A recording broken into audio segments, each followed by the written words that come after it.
Twin Peaks season 1 finale is upon us. The time is nigh. I cannot believe the last episode ended the way that it did. Leo is on the hunt, committing bird hostility. You got Josie maneuvering both left and right. You got Sheldon Cooper, Sheldon Cooper, Bazinga. You got Agent Cooper hitting the nail on every intellectual and spiritual head. This is truly phenomenal storytelling.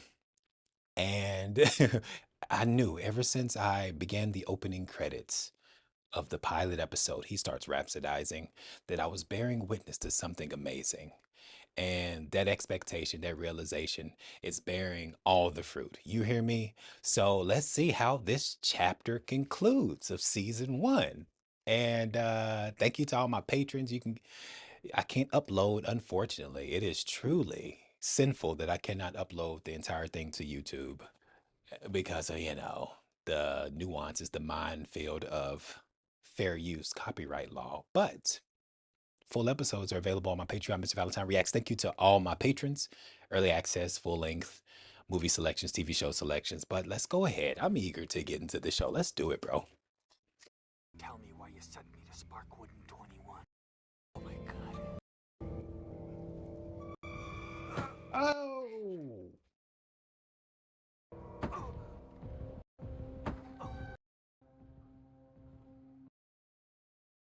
Well, that is savagery, a masterclass in savagery.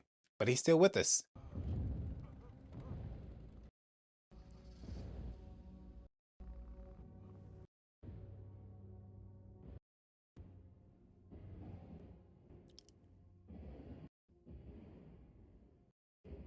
Oh. Chef's kiss to that visionary turn of events. Mark Frost. He cuts the mustard for storytelling. Naturally. This is hypnotizing. You know what I mean? This is for you. I'm a friend of Leo's. Who's Leo? Leo's a friend of your brother's. Buy your cocktails, Jacques? Come in. Oh. Hubba hubba. You understand me? This is a good night for you to break in.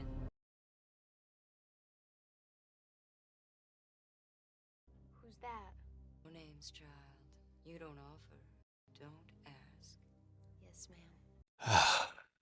And the plot thickens. Spend some time. Define what you mean by that. Pick a card.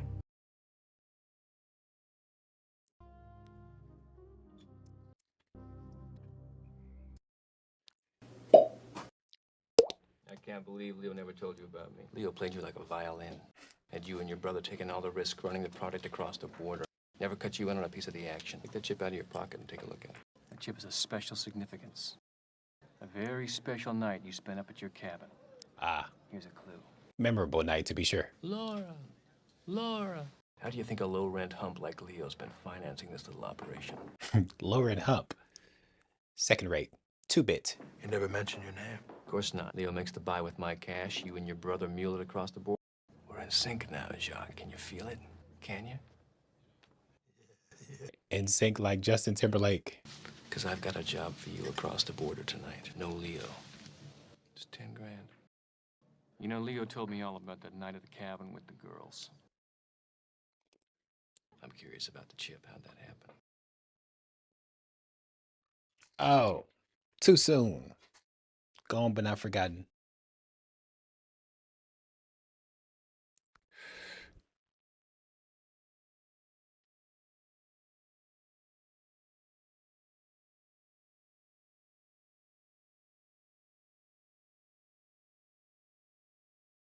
I don't like the picture you're painting, bucko.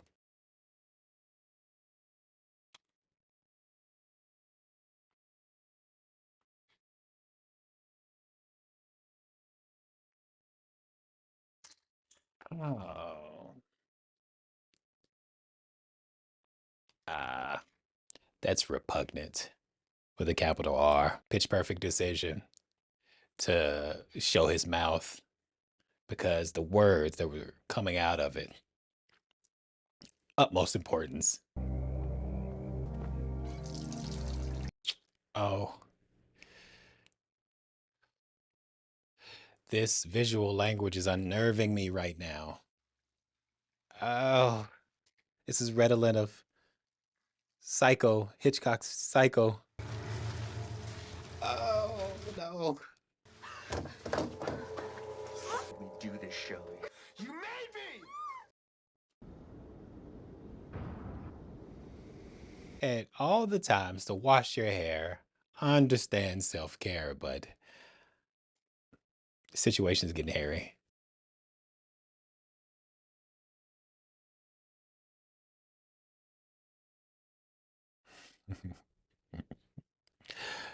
They're holding fast, hard and fast to this fishing metaphor. We got a live one, ladies and gents. Jar, keep your hands where I can see him. Put him on the roof of the car, now! You heard him! You're under arrest for the attempted murder of Ronette Pulaski and the murder of Laura Palmer. Okay.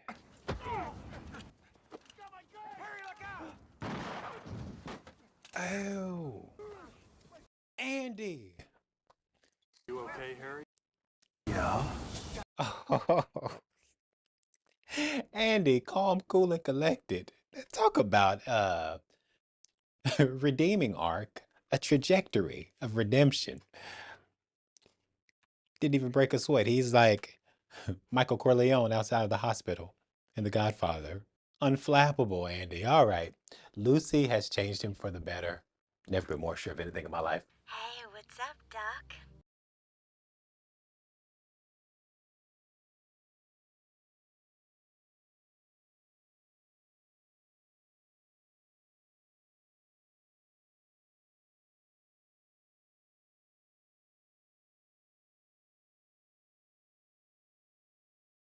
But guess what?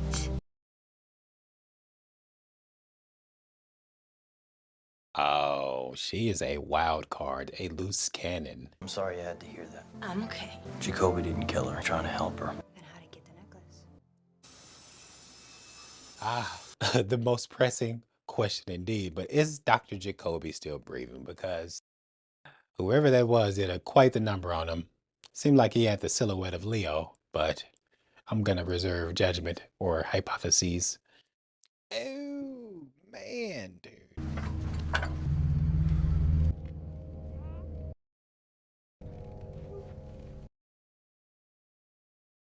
What kind of elaborate BS is this? There's no way evil will prevail. Nah, bro. I'm not even gonna consider this. Do you hear that? You've got about 1 hour to think about what you've done to me.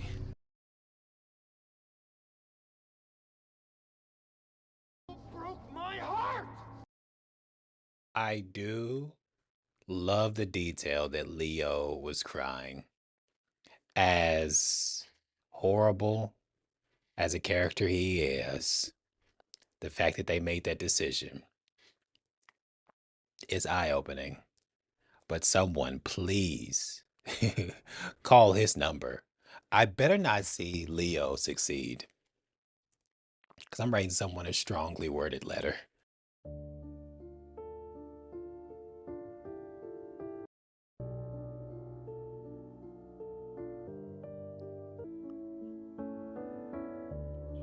Nadine. Nadine. No, no, no, no, no. Say it isn't so. Goodbye. Oh. And then you're gonna cut away from me? You're gonna cut away from Nadine at that juncture, Twin Peaks. Oh. This enhances the stakes. Ineffably.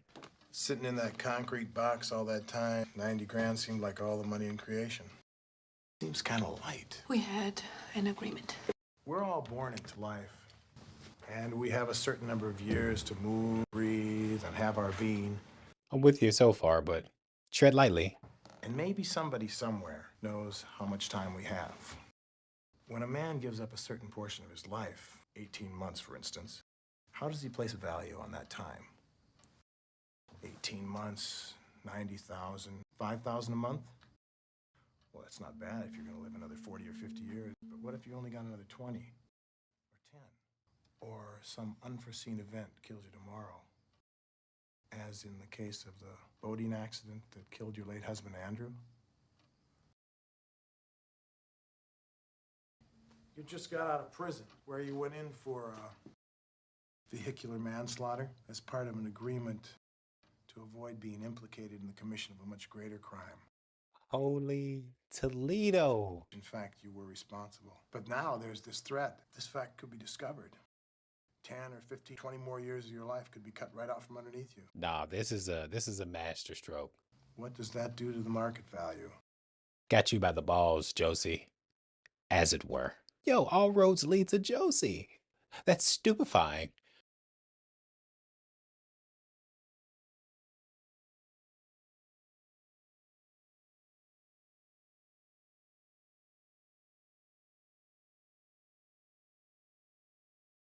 Oh, watch yourself, bucko.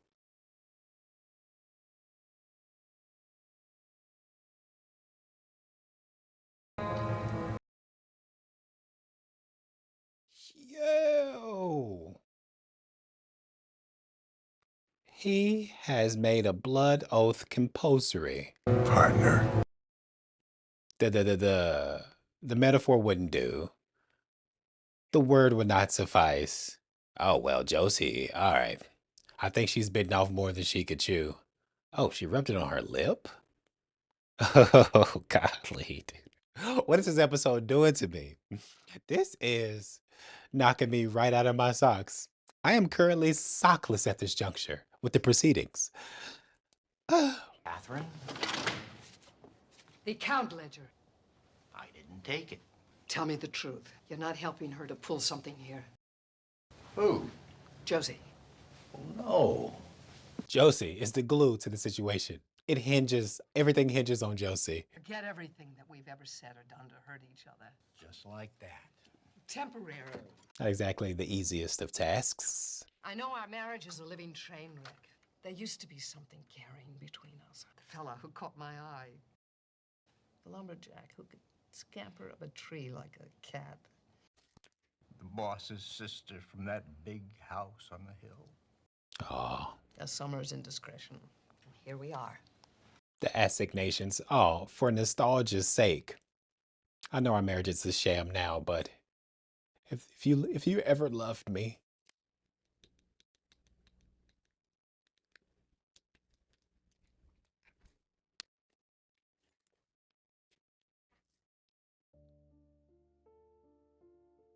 oh, he's picking up what you're dropping. He's buying what you're selling. Hook, line, and sinker. We got another live one. He's reeled in. Harry, he turns to go. Now, all of a sudden, Jacques throws an elbow at Fred like this. Wham! In one move, takes Fred's gun. He is deader than a pound of roadside stew. Then, Oh, all macabre, morbid. a single shot rings out.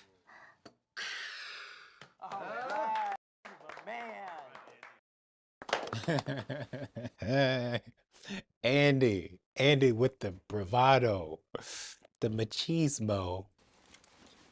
Lucy's titillated. She can't resist the and man. This is fantastic writing. No matter how this ends, dude, you have my respect, Twin Peaks, and my approval. Not that you need it, but let the record show.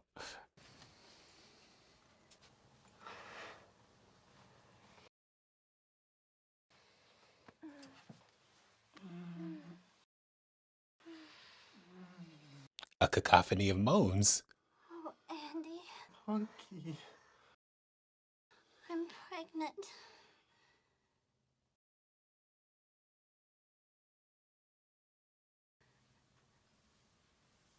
You dropped the bomb on me, baby.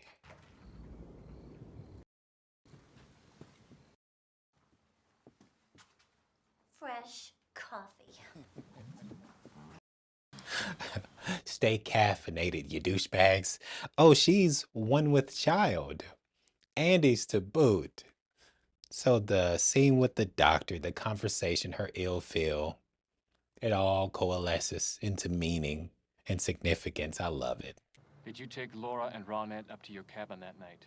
You know, they've both been out there before. What did you and Leo fight about that night? Come on, talk to me. Give it to me. Bastard. He hit me with a whiskey bottle.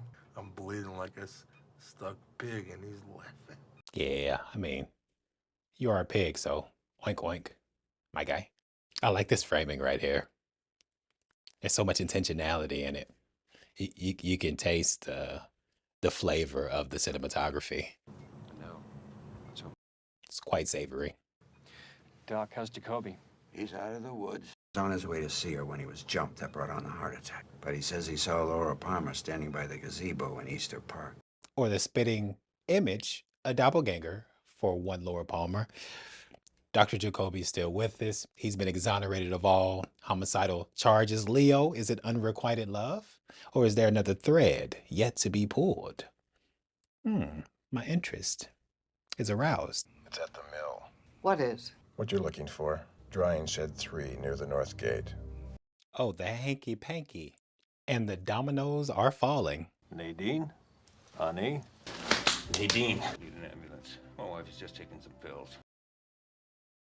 Nah, I know it can't be too late. He got there in the nick of time. Hopefully, fingers crossed, she has not gone as silent as those drapes. Her existence has not been silenced. Surely, no. You found him. You've got the killer? Arrested a suspect, Lee, that's all. But is it the man, Harry? No. We can't release any... Even the faintest glimmer of hope is just, it's music to his ears. There's nothing you can do here. You should be home with Sarah now. You going back to the hospital? I'm heading home. Thank you, Will. Don't give it a thought. Is this, would this revelation be just what it takes to bring Leland back to Earth? Snap back to reality. Up there goes gravity. Hospital. It was Laura's. We found it. I think it'll help you find who you're looking for. Who might that be? Somebody with a red Corvette. Dr. Jacoby's in the hospital with a heart attack. He said he saw Laura Palmer tonight. James, what kind of dangerous game have you been playing? Is Jacoby gonna be all right? Just a little myocardial infarction. James, fess up, bucko. Let's start with why this was in the gas tank of your bike. Please let me see Robert Briggs Sr. before the conclusion of this mother freaking finale. Benjamin Horn here? Time to black flag that little firebug. Leo Johnson's gonna get a house call. Proceed. I don't know why I find that so funny. Implementing a black flag operation, fishing metaphors. This is so idiosyncratic. And it is putting the wind beneath my sails. Uh-oh, Bobby. Shelly, are you here? Shelly's not here, Bobby. Leo. Man, am I glad to see you. There's something I can help you with? I bet you are. It's you I was looking for. He's quick on his feet, very deft.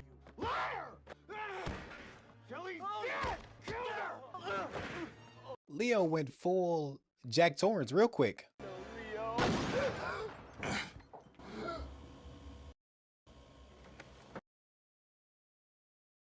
Hanky panky. Oh, come on. You got to give me some rationale here.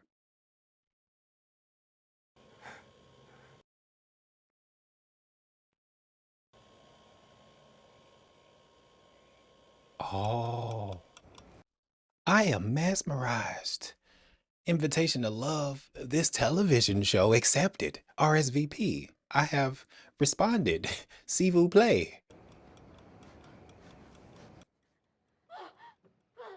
The velocity of this story. Oh, come on. Give it to me. What else you got for me?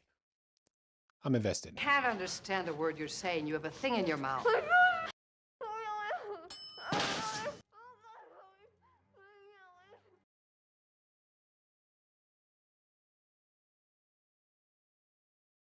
Dude, somebody's calling to meet both of y'all's makers if y'all don't act fast.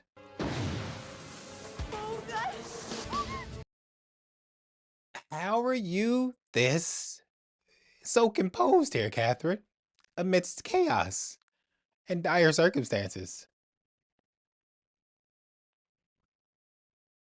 No, no, no, no, no, no, no, no. Fire, run with me. Get Shelly out of here.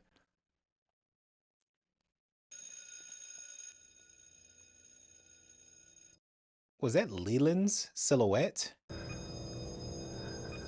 Oh my god, oh my god, oh my god, oh my god, oh my god. I am okay.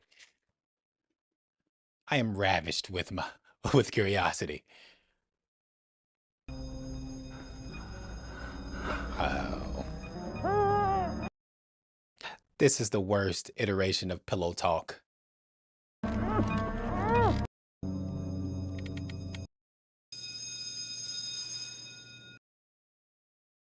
Somebody reach through the screen and pinch me because I need a reality test. Leland, you have to. You have to. You have some explaining to do. I love Lucy, but Leland has some explaining to do. Seen Catherine? No, Pete. That's our car. You think she's still inside? Guess I'm gonna have to find out.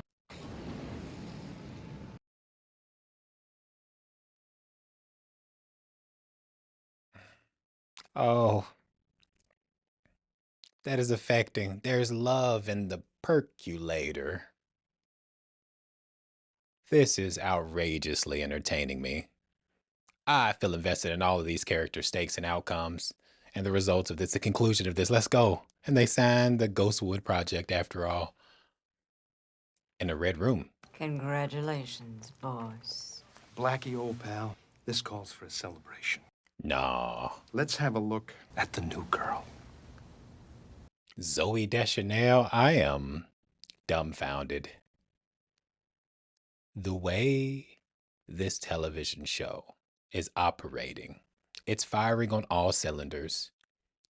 And I am legitimately craving each ensuing scene. Stuff as dreams made up. Here's hoping that does the job, and I'll be able to catch a few hours of quality sack time.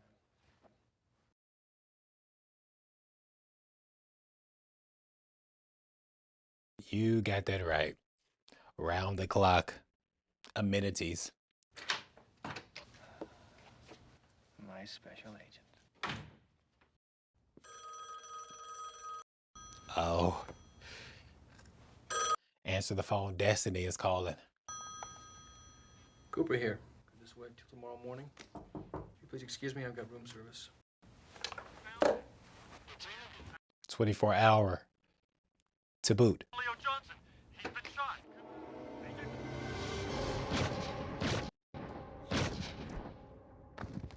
What the flying fuck?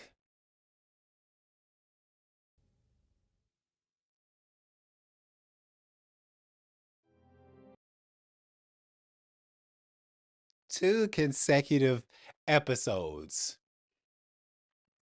concluding with a generational cliffhanger. This show is intoxicating. That is a heady turn of events. And one can't help but suspect that Leland is behind it.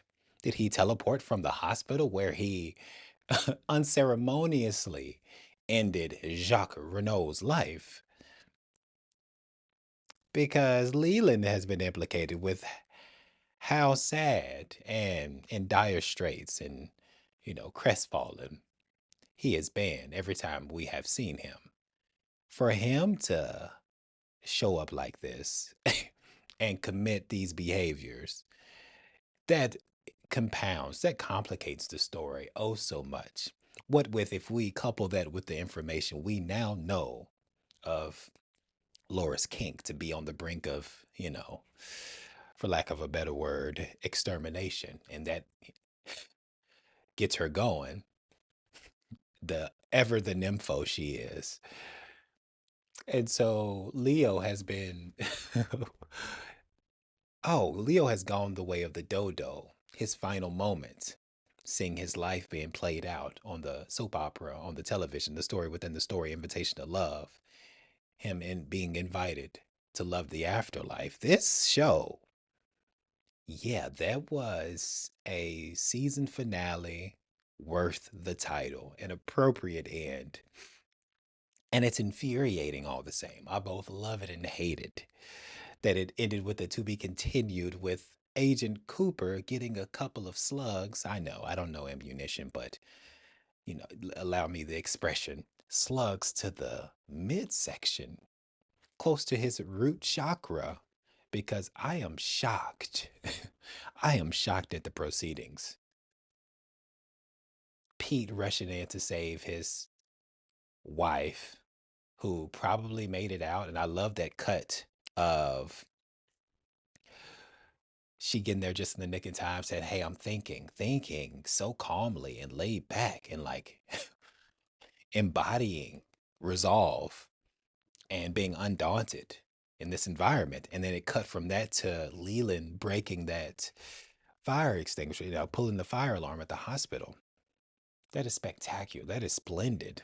Splendid writing and storytelling. And, you know, there's a certain intuitive quality of this show, this world in general, that this is the epitome of good TV. You understand me? The epitome of it. Pete rushed in. Didn't know if they were still in there, if Catherine was in there, because you saw the car outside. But he was like, "Hey, she's my wife after all, so here goes nothing." Bold, courageous, chivalrous. The fractured relationship notwithstanding.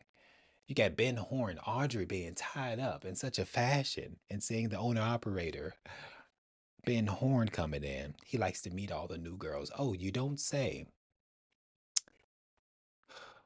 Yeah, that's a fucking, it's a freaking, excuse me. Oh, snap, crackle, and pop. That's a hell of a flourish to have her tied up in such a fashion, ambiguously tied up. She's doing a little investigation on her own. And to have this be a development in this fashion, and have her leave her like that in season one, and to leave Cooper in the crosshairs of some murderous entity. And I know, if I know anything about Twin Peaks, is that just when you think you got it figured out, it, makes a left turn, an impressive left turn everywhere.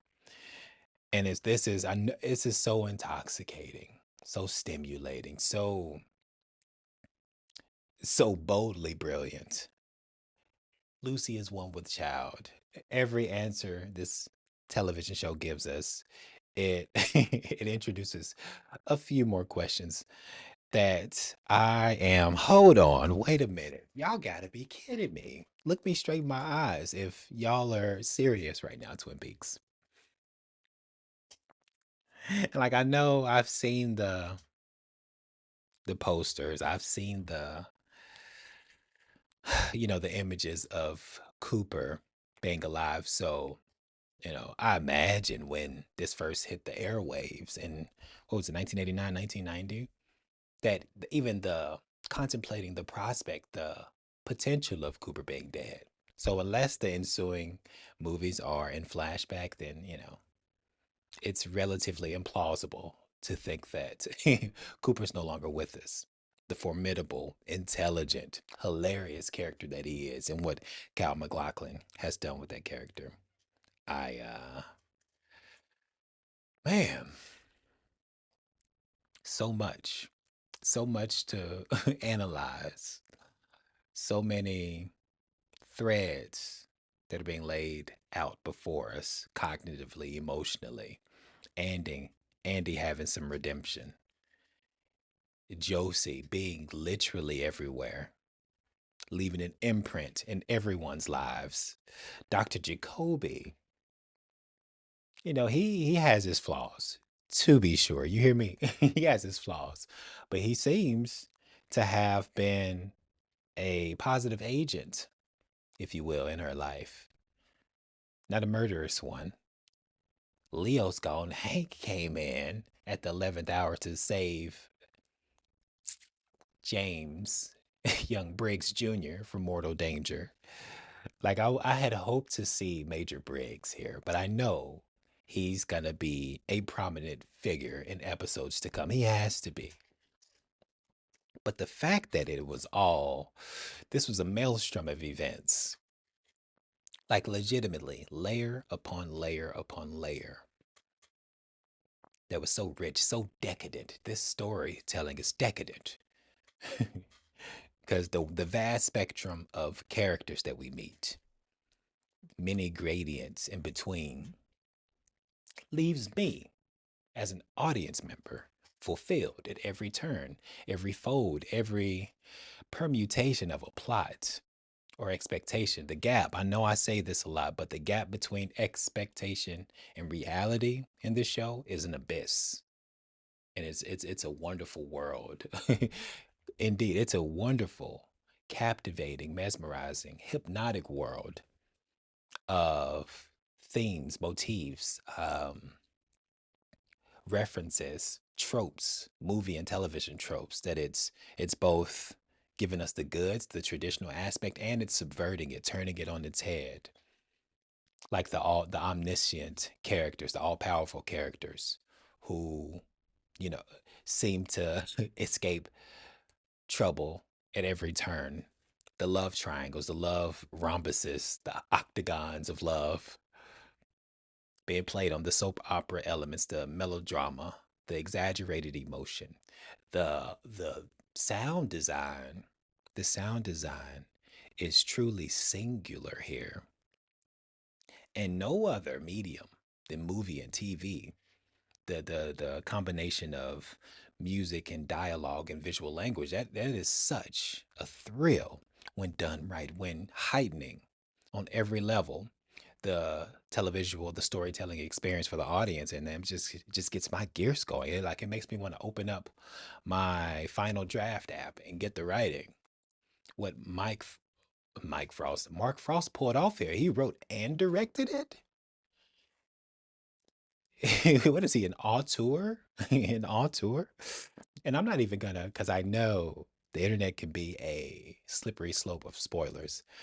I'm not even gonna look up season 1 analysis and think pieces because, I want to have as fresh as possible an experience for the ensuing season. But my memory is not what it used to be. So do I start season 2 next? Or the movie? I think I don't know. I'll know by the time I upload this. You guys have been great at not spoiling it in the comments. So I'm gonna start, reading the comments again. I was afraid. But please, please, if you made it this far, A, I appreciate you. And B, continue this phenomenon of remaining a spoiler-free comment section. No hints, just wait till you see who she kills in the next episode. I don't know of that nature, but you guys are good. We're cut from the same cloth in that regard. I can tell now. But Katie, my friend,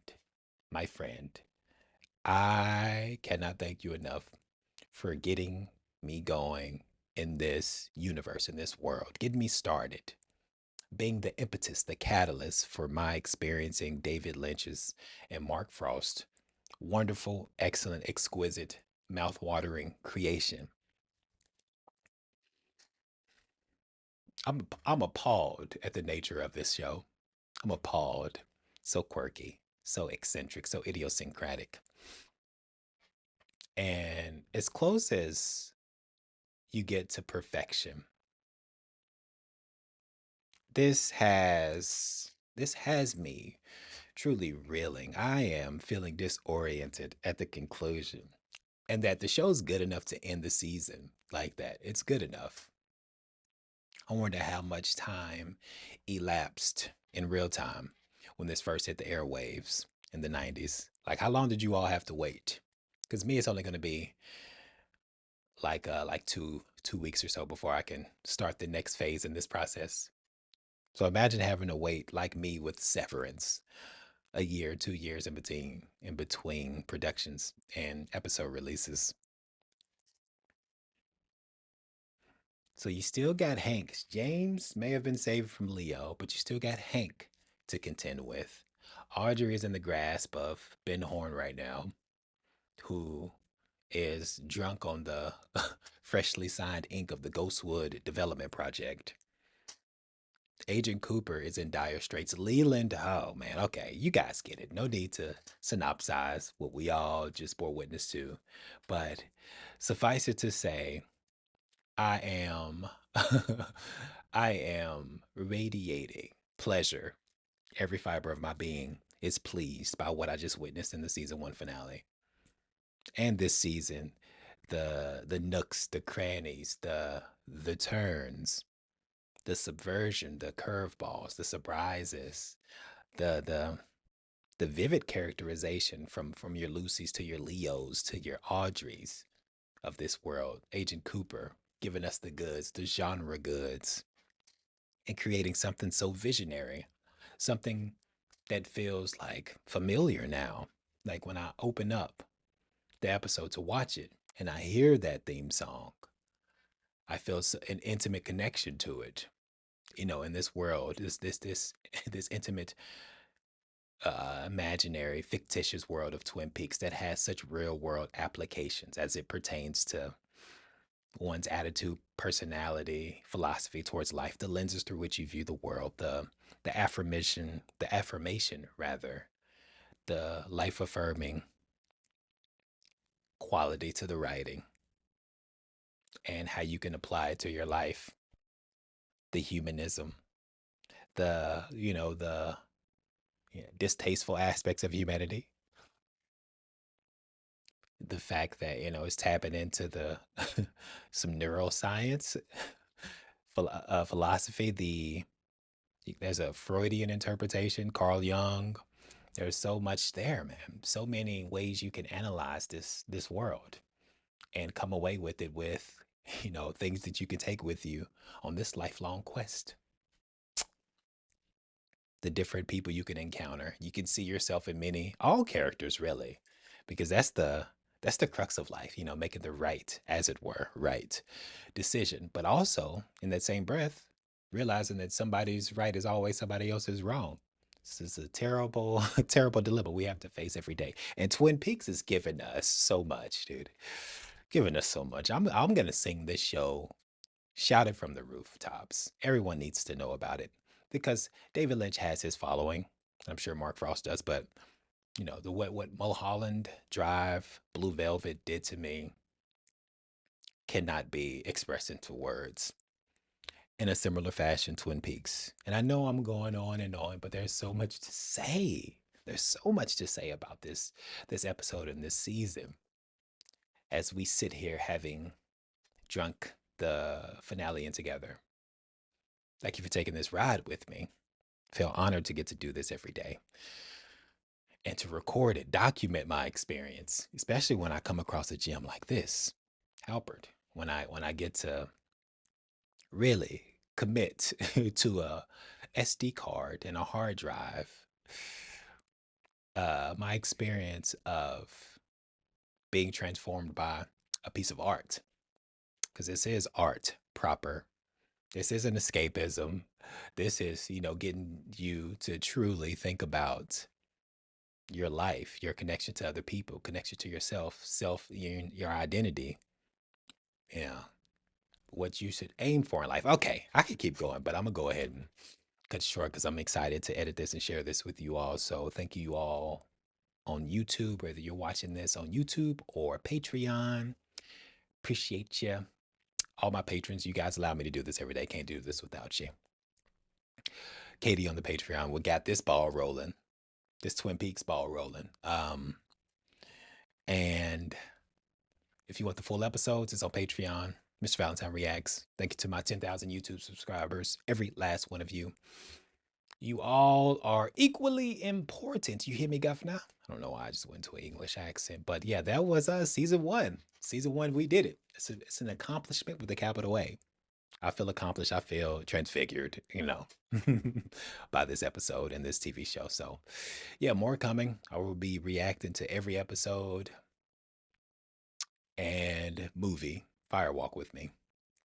So, stay tuned for that. And as always, until you and I meet again, this was great.